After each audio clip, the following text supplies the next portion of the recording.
කුඩා පුංචි කොල්ලෙක් ඉඳියා. ඔහුට ලොකු සීනියක් තිබුණා දවසක සාර්ථක වෙන්න. නමුත් හැම වෙලේම ඔහු මුහුණ දුන්නේ අසාර්ථකත්වයට විතරයි.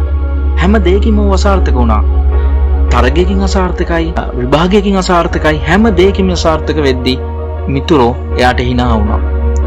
මේ hina වෙද්දී ඔහු හිතුවා මට බෑ, මට මේක කරන්න බෑ, මේ දේ කවදාවත් මට හරියන්නේ නැහැ කියලා.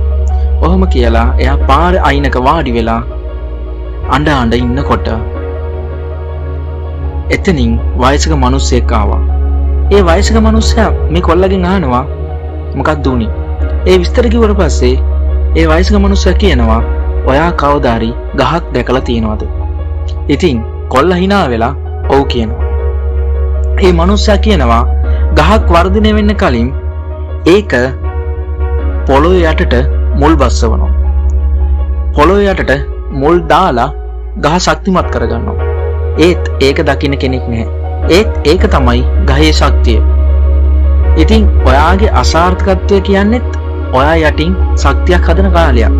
ඔයා ඒ ශක්තිය හදන කාලයට ඉඩ දෙන්න. ඊට පස්සේ මේ පිරිමි ළමයා සද්ද නැතුව ඉන්නවා. ඊට පස්සේ ඔහු තීරණය කරනවා මම නැවත උත්සාහ කරලා බලනවා. එහෙම තීරණය කරපු ඔහු වසර කිහිපයකට පස්සේ සාර්ථක වෙනවා. ඉතින් අසාර්ථක වීම කියන්නේ අවසානයක් නෙවෙයි. ඒක ඔබේ ශක්තිය හදන ආරම්භයක්. ඒ ශක්තිය හදන ආරම්භයෙන් පටන්ගෙන ඔබගේ අසාර්ථකත්වය ඉවත් කර ශක්තිමත් වෙන්න උත්සාහ කරා.